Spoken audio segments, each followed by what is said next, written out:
Welcome back to my presentation for Capstone, Pandemic Edition. My name is Marquez, and the title of my presentation is Born or Created.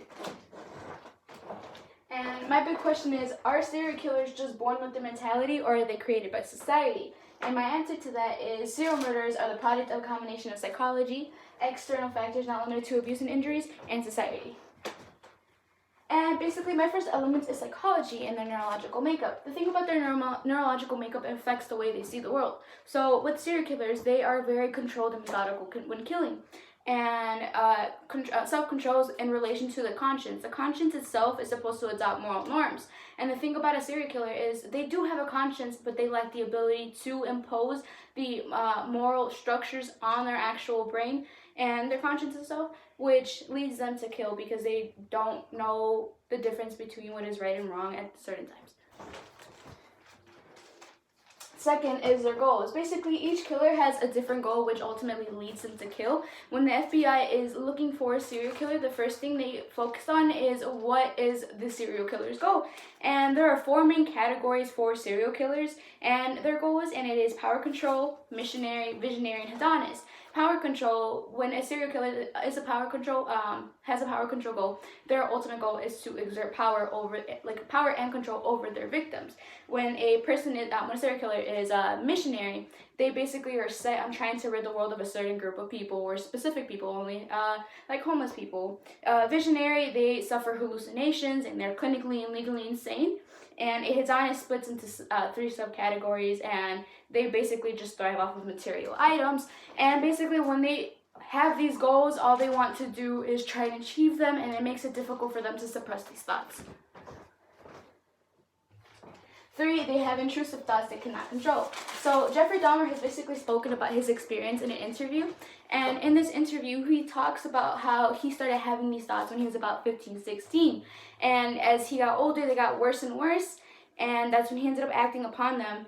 And he said that when he killed a person for the first time, it was like a surge of energy, and it was almost addictive.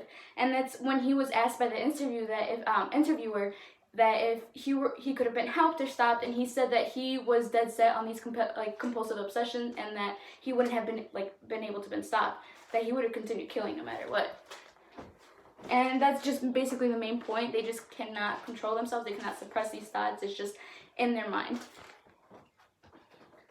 And there's also number 4, abnormality in genetics. Basically, this abnormality in genetics, it leads to the emergence of a supplemental X-type chromosome, and this supplemental X chromosome, it leads to a formula of 47XXY, which is called Klinefelter syndrome. And basically, it just results in a lot of criminal behavior, and it makes the person become very aggressive, and overall, it just affects them in a negative way, and it gives them an abnormal personality from a psychiatric view, and this ultimately affects them, and this is one of the things that leads serial killers to actually act upon their impulses.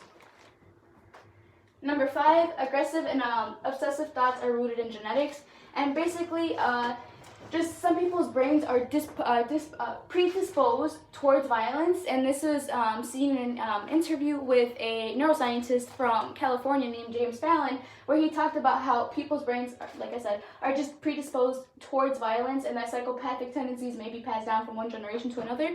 When he was doing further research on serial killers, he was trying to see the difference between serial killers' brains and regular people's brains.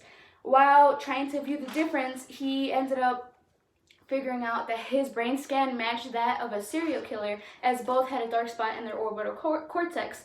And upon that, he spoke to his mom as well, and he ended up figuring out that his family had produced a line of murders as well, just showing that the actual genetics for serial killing is passed down, and it is a specific gene called superhero gene, and it's just passed.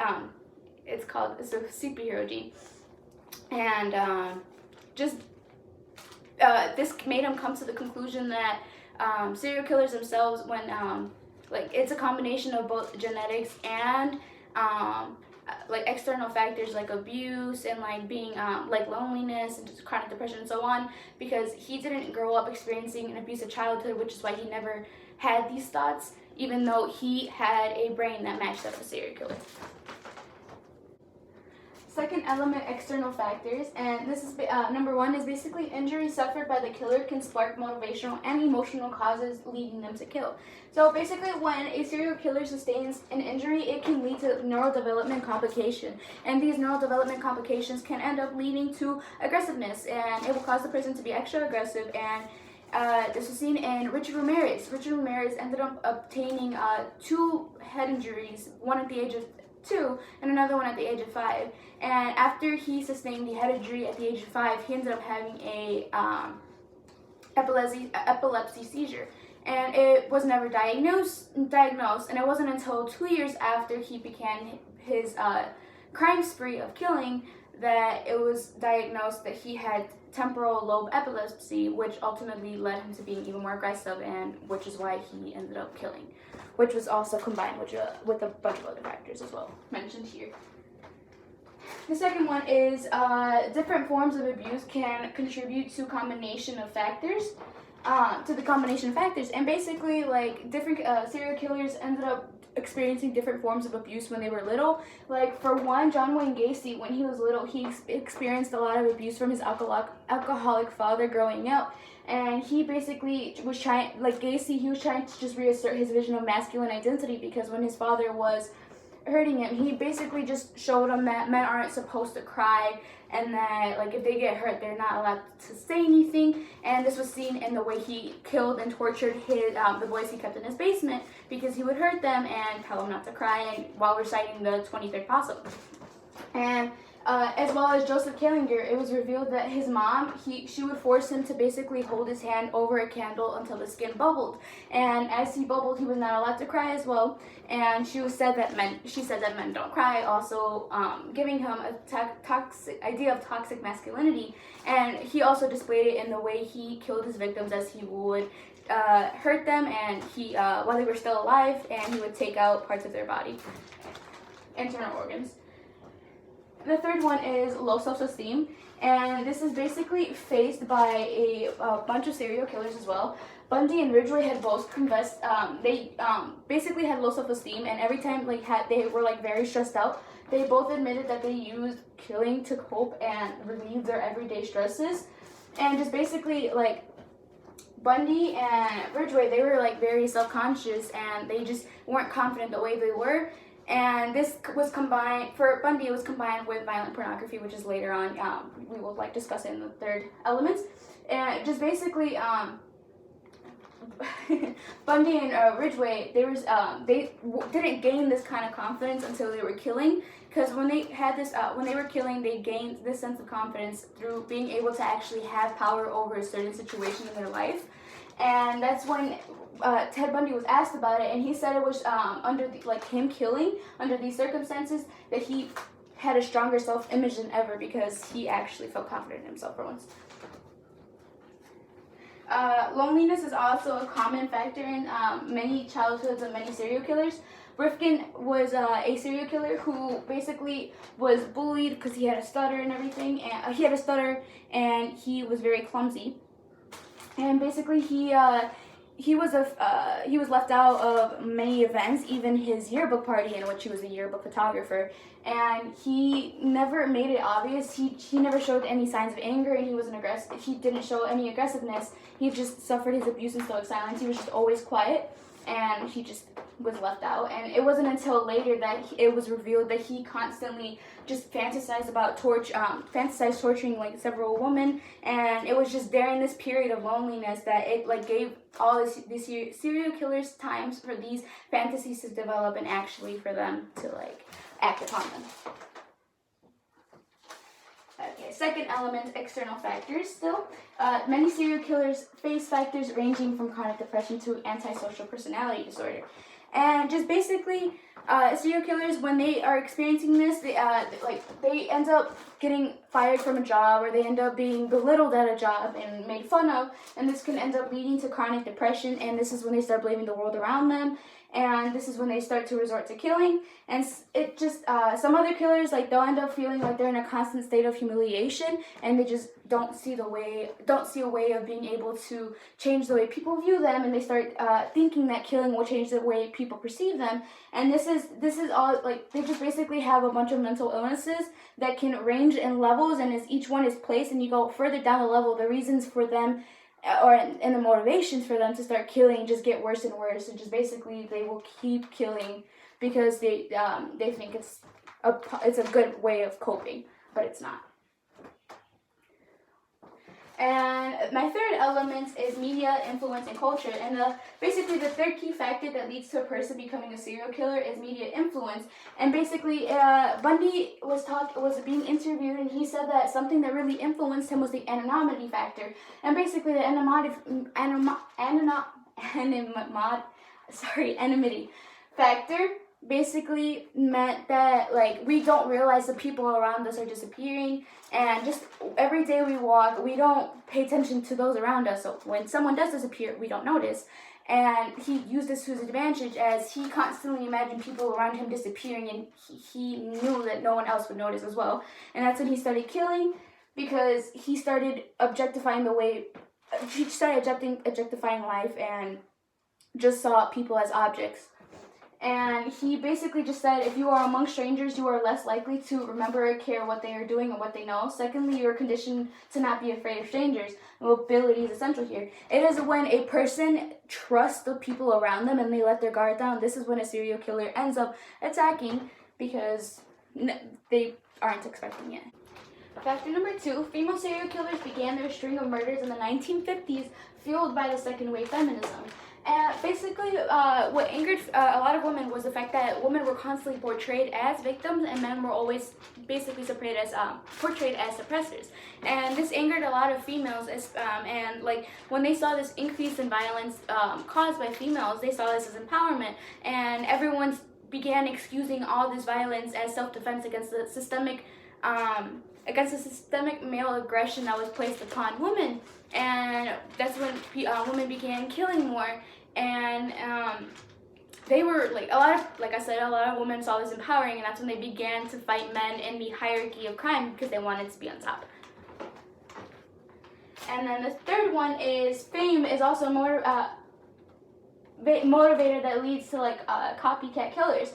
And basically the more famous a serial killer becomes, the more prone they are to copycats. And basically this is seen in a killer called Israel Keyes, and he was a student of Ted Bundy. And it was very obvious that he was trying his best to copy Ted Bundy, as he had studied him a lot, and he copied every single thing he did except for the mistakes that Bundy did, because he did not want to be caught. And just basically, it's just the more famous, like I said, the more famous a serial killer becomes, the more attention they are going to receive from copycats. And it's just basically a mentally unstable person inspiring a mentally unstable person. And number 4 is marginalization. And basically the thing about marginalization, it relates back to a visionary killer. So people who are constantly singled out by society, they are constantly targeted by serial killers. And when they're targeted by these serial killers, they when serial killers see them, they want to kill them and just get rid of them. And it's just basically the mistreatment of these people by society. It lures a killer. And there was even a serial killer. His name was Gerald Stano. He basically compared killing all his victims to crushing a cockroach. And the fifth element, last element, is basically mass cultural representations. Every time we watch movies, every time we read something, we are desensitized to everyday things. And just basically with mass cultural representations, it increases the attention people have, because at the end of each episode, each week, we are left with cliffhangers. And this is basically seen in the way serial killers start their chain of crime. And basically they keep killing with an increasing continuum, because they are trying to fulfill this fantasy, but they will never be able to fulfill it, which is why they continue killing. And basically, there were a lot of killers who showed a combination of these factors, but two examples are Ted Bundy and Richard Ramirez. So Ted Bundy basically experienced loneliness and self-esteem and abuse at a very young age. And basically, it was caused by his mom, who constantly lied to him, and she never opened up to him about things. And she lied to him about being his mom and claimed that his grandmother was his mother. And he also grew up just with like blaming the world for a lot of the issues that he had in his life. And he was also very influenced by violent pornography, which is something that was his go-to. And this caused them to objectify a woman a lot. And Richard Ramirez, he was affected by a combination of factors, including birth defects, which he received through his mom while he was in the belly, because she worked at a factory while pregnant, and the fumes ended up affecting him and a lot of his other siblings as well. And he also had inherited disabilities, and he sustained injuries that caused neurodevelopment complications, which ultimately led him to have seizures. And then he was also he just had an overall traumatic childhood, as he was constantly abused by his family, and he was shown a lot of violent pornography and dismembered bodies as well by his cousin. And it was just basically a combination of factors that came together, and they affected all of these people in a negative way. And while basically just a serial killer is neither just created nor born, but just a combination of factors, and the upbringing of a person who is unable to cope with all of these negative things happening in their life in a healthy way. And this is my bibliography. Thank you.